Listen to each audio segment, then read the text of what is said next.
Normally महादशा को जब हम एनालिसिस करते हैं तो हम मोटे तौर पर उसको देख लेते हैं कि वो कहाँ के स्वामी है, कहाँ बैठी है, नवांश में क्या स्थिति है, वगैरह वगैरह। और उसके बाद हम उसके वेरिएशन को यदि देखना चाहते हैं कि वो कब अच्छा फल देगी, कब बुरा फल देगी, किस तरीके के इवेंट्स देगी, तो उसके लिए हम अंतरदशा को यूज करते हैं। और जो कि सही तरीका है कि अंतरदशा, प्रत्यंतरदशा और गोचर वगैरह को हम देखते हैं। पर यहाँ पर आज के सूत्र में हम महादशा को ही माइन्यूटली देखेंगे, माइन्यूटली उस पर फोकस करेंगे कि वो कैसे काम करेगी, क्योंकि पूरी महादशा एक जैसा काम कभी नहीं करती। वो मान लीजिए शनि की जैसे 19 साल की दशा है या शुक्र की 20 साल की दशा है, तो वो पूरे के पूरे 20 साल एक जैसा काम कभी नहीं करेगी। वो अंतरदशा पे उसका इफेक्ट पड़ता है, पर महादशा अपने सेल्फ से भी अपने फल देती है। वो कैसे देती है उसकी चर्चा आज हम करेंगे। तो चलिए पहले मैं आपको एक कुंडली की तरफ पहले लेकर के चलता हूं।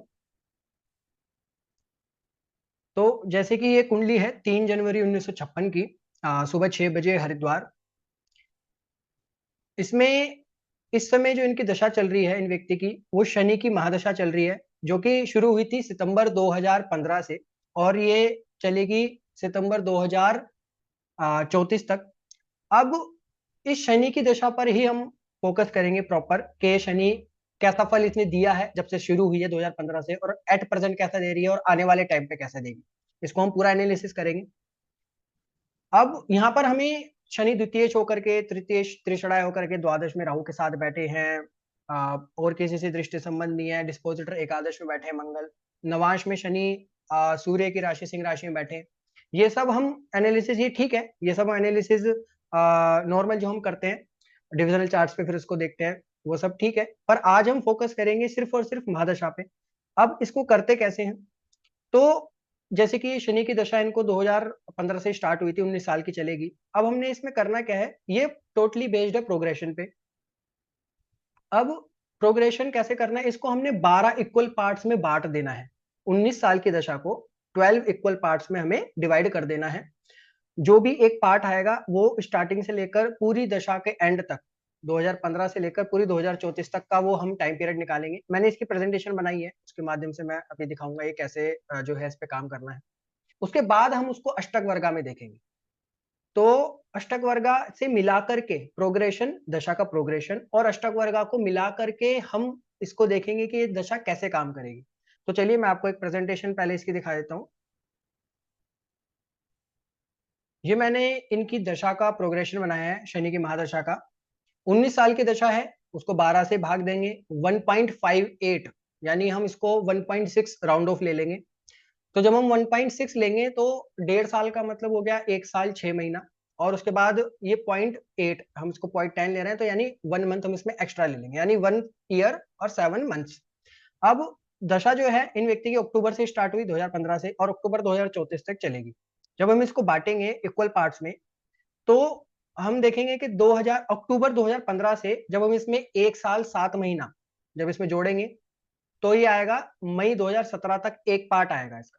जैसे अक्टूबर 2015 से हम जोड़ेंगे तो 1 साल जोड़ेंगे अक्टूबर 2016, इसके बाद नवंबर, दिसंबर, जनवरी, फरवरी, मार्च, अप्रैल और मई। तो मई 2020 2017, क्योंकि 16 हो गया अक्टूबर 2016 के बाद 2017 तक आ गए हम। तो ये एक पार्ट हो गया, दशा का एक पार्ट हो गया। ऐसे हम इसको जब 12 पार्ट्स में करेंगे यहां से लेकर के, तो ये 12 पार्ट्स में हमारी एग्जैक्टली अक्टूबर 2034 में हम इसमें आ जाएंगे। ये हमारी पूरी दशा का ब्रेकडाउन हो गया। पूरी दशा को हमने बांट लिया 12 इक्वल पार्ट्स में। 12 में क्यों बांटा? क्योंकि हमें प्रोग्रेशन पूरे 12 भाव में ही देखना है। 12 भाव है हमारे पास, जिस भाव में भी शनि बैठे वहां से लेकर के हमें 12 भाव तक जाना है। तो अब शनि जो है वो स्कॉर्पियो में बैठे हैं, इनकी कुंडली में वृश्चिक राशि में बैठे हैं। तो जो पहला पार्ट जब शनि की दशा स्टार्ट होगी अक्टूबर 15 से, तो वो मई 2017 तक जो चली, वो स्कॉर्पियो का फल उन्होंने दिया, पहला प्रोग्रेशन। दूसरा प्रोग्रेशन मई 2017 से दिसंबर 18 धनु राशि में, नेक्स्ट भाव में, यानी लग्न में। अभी वो द्वादश भाव में बैठे हैं, अभी मैं कुंडली पर लेकर चलूंगा वापस। इसके बाद दिसंबर 18 से जुलाई 20, ऐसे करके वो प्रोग्रेशन चलेगा। अब सूत्र हम इसको अष्टक वर्गा में कनेक्ट करके देखेंगे कि ये दशा कैसे फल देगी। तो उसके लिए मैं वापस कुंडली पर लेकर के चलता हूं। अब यहाँ पर शनि जो है वो वृश्चिक राशि, जैसा कि वृश्चिक राशि में बैठे ही हैं द्वादश भाव में। तो अक्टूबर में जब इनकी दशा स्टार्ट हुई, अक्टूबर 2015 से, क्षमा करें, नवंबर से ही स्टार्ट हुई है। मैंने इसमें अक्टूबर ले लिया है, अक्टूबर से अक्टूबर ले लिया है मैंने, पर ये जैसे नवंबर, क्योंकि 29 नवंबर है तो लगभग अक्टूबर ही इसमें हम ले सकते हैं, तो अक्टूबर से मैंने लिया है दशा को। डेट भी हम लेना चाहें तो डेट वाइज भी उसको उस तरीके से कर सकते हैं, पर यहाँ पर मैंने मोटे तौर पर लिया है जैसे राउंड ऑफ। तो अक्टूबर से हम लेंगे इसको 2017 मई तक जो है पहला पार्ट चला, पहला जो प्रोग्रेशन चला वो वृश्चिक राशि में ही, शनि की जब दशा स्टार्ट हुई तो वृश्चिक राशि में ही चला, यानी द्वादश भाव में ही चला। उसके बाद सेकंड पार्ट धनु राशि यानी लग्न में शनि का प्रोग्रेशन चला। ये हम ट्रांजिट की बात यहाँ पर नहीं कर रहे, ट्रांजिट अलग चीज है, यहाँ पर सिर्फ हम दशा को ब्रेक डाउन करके दशा का प्रोग्रेशन देख रहे हैं। उसके बाद मकर राशि, कुंभ राशि, मीन राशि, इस तरीके से करके वो चले। अब इस समय पर जो प्रोग्रेशन चल रहा है एट प्रेजेंट, वो शनि का कहां पर चल रहा है, यदि हम देखें वापस प्रेजेंटेशन में,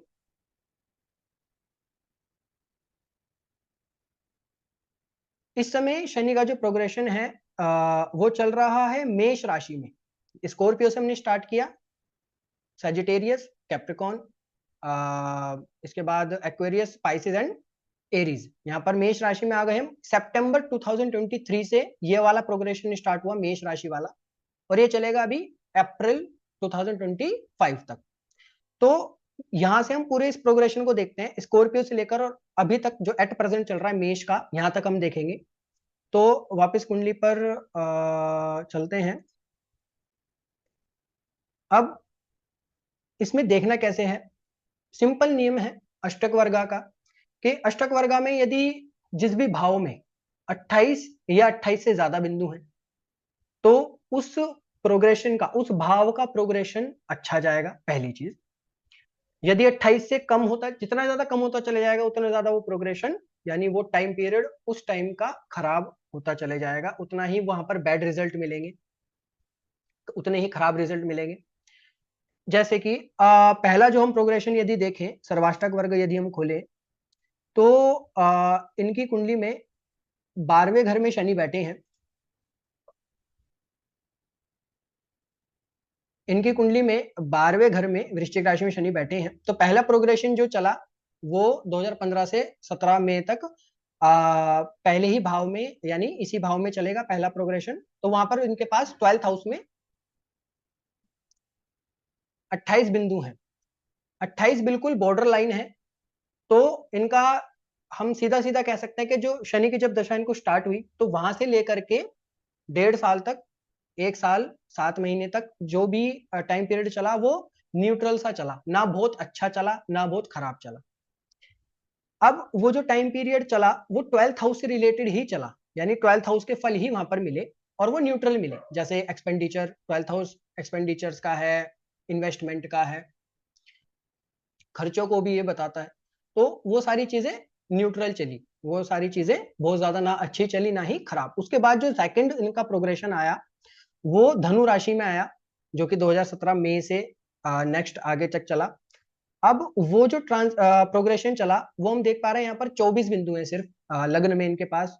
तो यानी जो सेकंड प्रोग्रेशन चला वो उतना अच्छा नहीं था, वो खराब प्रोग्रेशन चला, जो कि लग्न से संबंधित था, यानी हेल्थ से संबंधित, व्यक्ति के व्यक्तित्व से संबंधित, स्टेटस से संबंधित, जो भी लग्न से चीजें हम देखते हैं वहां पर से रिलेटेड व्यक्ति को उस टाइम पीरियड में शनि की दशा ने उतने अच्छे रिजल्ट नहीं दिए। उसके बाद सेकंड हाउस, जब थर्ड जो प्रोग्रेशन आया सेकंड हाउस में, वहां पर हमारे पास 29 पॉइंट्स हैं। इसका मतलब जो थर्ड प्रोग्रेशन था वो अच्छा था, जो कि मकर राशि का था। फिर अगेन 22 बिंदु, कुंभ राशि का अच्छा प्रोग्रेशन नहीं था, इनको ट्रैवलिंग से रिलेटेड, डॉक्यूमेंटेशन से रिलेटेड कुछ ना कुछ परेशानी रही होगी। इसके बाद इनका प्रोग्रेशन आया मीन राशि से संबंधित, जो कि 4th हाउस में है। वो प्रोग्रेशन अच्छा रहा, घर परिवार प्रॉपर्टी से रिलेटेड अच्छा रहा। और ये व्यक्ति, मैं थोड़ा सा इनके बारे में बता दूं कि ये व्यक्ति प्रॉपर्टी से रिलेटेड काम करते हैं, प्रॉपर्टी इनके पास अच्छी खासी प्रॉपर्टी भी है। और उस टाइम पीरियड पे भी इनका प्रॉपर्टी से रिलेटेड, इन्होंने प्रॉपर्टी वगैरह ली, वहां पर इनको लाभ मिला उस टाइम, उस प्रोग्रेशन में। उसके बाद अब जो इनका प्रोग्रेशन चला, जो एट प्रेजेंट चल रहा है मेष राशि में, जो कि 6th प्रोग्रेशन है, यहाँ से हम 12th हाउस से हम आए हैं। अब जो इनका ये छठा प्रोग्रेशन 5th हाउस में चल रहा है मेष राशि में, ये 21 बिंदु लिए है, 21 बिंदु के साथ ये चल रहा है, जो कि बहुत कम है। इस वजह से एट प्रेजेंट इन व्यक्ति को बहुत ज्यादा इश्यूज आ रहे हैं, इनको ऑब्स्टेकल्स का सामना करना पड़ रहा है। और 5th हाउस जो कि दशम से अष्टम भी होता है, इनके कार्य क्षेत्र में भी परेशानी इनको फेस करनी पड़ रही है। इनके ओवरऑल मेंटल पीस के साथ साथ इनके हैप्पीनेस से लेकर सारी ही चीजें इस समय इनकी कहीं ना कहीं डिस्टर्ब हो रही हैं। और क्योंकि पंचम भाव जो है वो हमारी बुद्धि का है, तो बुद्धि से ये व्यक्ति इस समय इतने ज्यादा परेशान है, इतने ज्यादा डिस्टर्ब है कि इनको डिसीजन मेकिंग पावर भी इनकी बिल्कुल वीक होती जा रही है।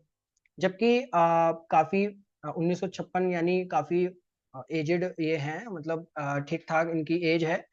और इस समय पर फिर भी ये उस तरीके से अपना जो कार्य क्षेत्र में चीजें हैं वो नहीं मेंटेन कर पा रहे, बहुत ज्यादा इशू फेस कर रहे हैं। अब ये प्रोग्रेशन मई या अप्रैल तक जो है 2025 तक, वहां तक ये मेष राशि में चलेगा। बट उसके बाद जैसे ही इनका प्रोग्रेशन चेंज होगा, अभी हम अंतरदशा नहीं देख रहे, अंतरदशा को भी अभी देखेंगे। जैसे ही ये प्रोग्रेशन 6th हाउस यानी 7th प्रोग्रेशन जो आएगा, नेक्स्ट प्रोग्रेशन, वो इनका 6th हाउस में 33 पॉइंट्स लिए हुए आएगा। और 33 पॉइंट्स इनके 6th हाउस में है, इसका मतलब इनकी जितनी भी अभी प्रॉब्लम, जो भी इनको प्रॉब्लम फेस करनी पड़ रही है, वो यहाँ से निकलना स्टार्ट हो जाएंगे। और इनके कार्य क्षेत्र में भी इनको अच्छा होने लग जाएगा। जो भी दुश्मन वगैरह इनके या कुछ भी ऐसी चीजें परेशान इनको कर रही है, वो सारे वहां से ओवरकम करने लग जाएंगे। क्यों? 6th हाउस क्योंकि दुश्मन एनिमीज का है, वहां से भी ओवरकम करेंगे क्योंकि 33 पॉइंट्स है। साथ ही साथ लोन वगैरह भी इन्होंने लिया, पंचम भाव में ये जो प्रोग्रेशन है इसमें लोन भी इन्होंने लिया, तो वो लोन भी क्लियर आउट हो जाएगा, सारी चीजें जो है वापस नॉर्मल हो जाएंगी, क्योंकि 6th हाउस लोन को भी बताता है। और जितनी भी चीजें हैं कार्य क्षेत्र से रिलेटेड, जो भी चीजें हैं वहां पर वो 6th हाउस में एकदम से बेटर होने लग जाएंगे। ये प्रोग्रेशन इनका, और आने वाला नेक्स्ट प्रोग्रेशन उसके बाद 7th हाउस का, वहां पर 36 पॉइंट्स है, वहां पर फिर अगेन बहुत ज्यादा इनको लगातार जो है फिर लाइफ में अपलिफ्टमेंट मिलेगी। तो ये इस तरीके से हम प्रोग्रेशन को देखते हैं, बहुत ही सिंपल है, सिर्फ हमें दशा को 12 भाग में बांटना है और उसको सर्वाष्टक वर्ग में देख लेना है। अब इसके बाद बात आती है अंतरदशा को हम कैसे देखें। तो अंतरदशा के लिए भी नियम है कि जैसे इनको इस समय शनि में शुक्र की अंतरदशा चल रही है। अब जैसे कि हम यहाँ से भी देख सकते हैं, यदि हम वैदिक का नियम भी देखें कि नॉर्मली शनि में शुक्र का अंतरा आए या शुक्र में शनि का अंतरा आए, तो वो उतना अच्छा रिजल्ट नॉर्मली वैसे भी नहीं देते।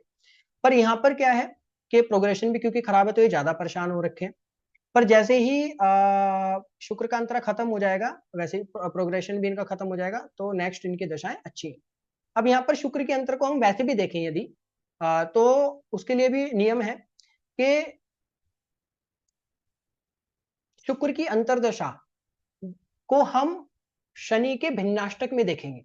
शनि के जो भी, मतलब शनि के भिन्नाष्टक में जो भी शुक्र की जैसे राशियां हैं, दो राशियां हैं शुक्र की, वृषभ और तुला, उसको हम शनि के भिन्नाष्टक में देखेंगे कि वहां पर उसको कितने बिंदु मिले हुए हैं। जैसे शनि के भिन्नाष्टक में शुक्र को, यानी शुक्र की वृषभ राशि को एक बिंदु मिला है, जो कि बहुत कम है। और दूसरा जो बिंदु है, दूसरा जो भाव है, दूसरी जो राशि है वो तुला राशि है। तुला राशि में शुक्र को शनि के भिन्नाष्टक में 4 बिंदु मिले, जो कि अच्छी हैं। यानी कि आधा पार्ट तो लगभग खराब जाएगा अंतरदशा का। अंतरदशा मिक्स रिजल्ट दे रही है, क्योंकि 4 बिंदु है एक भाव में, एक राशि में, और एक राशि में एक बिंदु है, तो कुछ वो मिक्स रिजल्ट देगी, उसमें भी आधा कुछ वो खराब देगी, और आधे के बाद वो जाते जाते कुछ शुक्र की अंतरदशा अच्छा करेगी।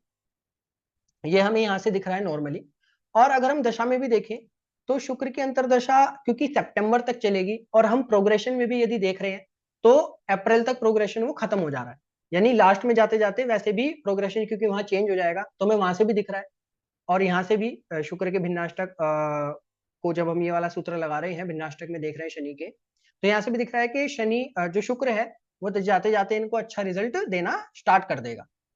यानी 2025 अप्रैल के बाद से यानी मई से चीजें सॉर्ट आउट होने लग जाएंगी। अब यहाँ पर शुक्र के बाद जो सूर्य के अंतर आएगा उसको भी यदि हम देखें तो सूर्य जो है, सूर्य की राशि को यानी सिंह राशि को शनि के भिन्नाष्टक में 2 बिंदु मिले हैं। 2 बिंदु मिले हैं, 2 बिंदु कम है। शनि के भिन्नाष्टक में मिनिमम 3 बिंदु होते हैं, क्योंकि शनि बिंदु देते ही कम है, तो इसलिए उनको मिलती भी कम है। यहाँ पर 2 बिंदु हैं, तो 2 बिंदु नॉर्मली अच्छे नहीं होते। इसका मतलब सूर्य की अंतर्दशा में भी इनको प्रॉब्लम्स फेस करनी पड़ेंगी, पर वो उतनी ज्यादा प्रॉब्लम्स नहीं होंगी, क्योंकि उस समय का जो प्रोग्रेशन चल रहा होगा सूर्य की अंतर्दशा में, वो 6th हाउस या 7th हाउस यानी प्रोग्रेशन जो चल रहा होगा वो अच्छा चल रहा होगा, तो प्रॉब्लम उतनी ज्यादा फेस नहीं करनी पड़ेगी। उसके बाद मून के अंतर आएगा। मून भी मून की जो राशि है वो इनकी 8th हाउस में है। 8th हाउस में चंद्रमा के पास यहाँ पर भिन्नाष्टक में, शनि के भिन्नाष्टक में 3 बिंदु हैं, तो not bad not good, average है। शनि के लिए 3 बिंदु एवरेज है, बाकी ग्रहों के लिए 4 बिंदु एवरेज होते हैं, तो यहाँ पर 3 बिंदु है। इसका मतलब, और जब चंद्रमा का जब टाइम आएगा उस समय पर भी प्रोग्रेशन इनका वही 7th हाउस के आसपास चल रहा होगा, तो वो अंतरदशा भी इनकी ठीक है। इसका मतलब ओवरऑल इतनी खराब नहीं है। यदि यहाँ पर भी अंतरदशा में भी यदि बिंदु काफी अच्छे मिल रहे होते और प्रोग्रेशन में भी जैसे चीजें अच्छी आ जाएं, तो वो टाइम पीरियड बहुत ही ज्यादा एक्सीलेंट हो जाता है। ये चीज मैंने इसीलिए बताई अंतरदशा में चीजों को कनेक्ट करके, कि हम दशा को जब देखते हैं तो हम उसमें बहुत ज्यादा अच्छी दशा, बहुत ज्यादा खराब दशा और मीडियम दशा, उसको हम कैसे देखते हैं, वो हम इस तरीके से देखते हैं, अंतरदशा को और प्रोग्रेशन को मिक्स करके। तो ये बहुत ही ज्यादा सिंपल है अंतरदशा को देखना। महादशा के भिन्नाष्टक में अंतरदशा को देख लेना है सिंपल, और महादशा का प्रोग्रेशन देख लेना है। इसके बाद वो रिजल्ट मैक्सिमम कहाँ का देगा, जहां पर वो प्रोग्रेशन चल रहा होगा, और अंतरदशा जो भी चल रही होगी वो उसका जहां का भी स्वामी होगा अंतरदशा लॉर्ड। जैसे इस समय शुक्र की अंतरदशा चल रही है। शुक्र क्योंकि इनकी कुंडली में 6th लॉर्ड है, 11th लॉर्ड है और 2nd हाउस में बैठे, तो इनको वेल्थ से रिलेटेड परेशानी हो रही है, क्योंकि 2nd हाउस में शुक्र बैठे। 6th हाउस लोन इनको लेना पड़ा, जैसे कि मैंने बताया। 11th हाउस गेन्स नहीं हो रहे उस तरीके से, डिजायर्स फुलफिल नहीं हो पा रही। तो कहने का मतलब है, शनि जो है वो अपनी दशा में, क्योंकि इस समय प्रोग्रेशन में अच्छे बिंदु लेकर के नहीं चल रहे, तो ये सारी इश्यूज शुक्र की अंतर्दशा में फेस करनी पड़ रही है। और साथ ही साथ शुक्र शनि क्योंकि प्रोग्रेशन 5th हाउस में कर रहे हैं, तो 5th हाउस से रिलेटेड भी इनको प्रॉब्लम्स फेस करनी पड़ रही है, जो कि क्योंकि वो दशम से अष्टम है, तो कार्य क्षेत्र में प्रभाव पड़ रहा है, सिंपल हम यहाँ से देख पाते हैं। तो इस तरीके से हम इस सूत्र को देख लेते हैं, दशा को और अंतरदशा को। आप लोग भी इसको लगाएं कुंडलियों पर, ये बहुत ही सटीक और अच्छे से काम करता है। और इसका जो भी रिजल्ट है, आप अपने पास्ट लाइफ के इवेंट्स को देखें कि वो कैसे काम, पास्ट में आपके इवेंट्स जो घटे वो दशा ने कैसे दिए, तो इस तरीके से इसको देखें। और यदि समझ ना आए, क्योंकि थोड़ा सा तो टफ है ही, इसको 12 भाग में बांटना पड़ता है और उसके बाद देखते हैं, तो यदि ना समझ में आए तो उसको वीडियो को 2-3 बार देखें, बट इसको अच्छे से समझ लें, क्योंकि ये बहुत ही ज्यादा अच्छे तरीके से काम करती है ये चीज। तो आई होप आपको समझ में आया होगा, और अब मैं आपको मिलूंगा नेक्स्ट वीडियो में नेक्स्ट टॉपिक के साथ। तो तब तक के लिए सीखते रहें। प्रणाम।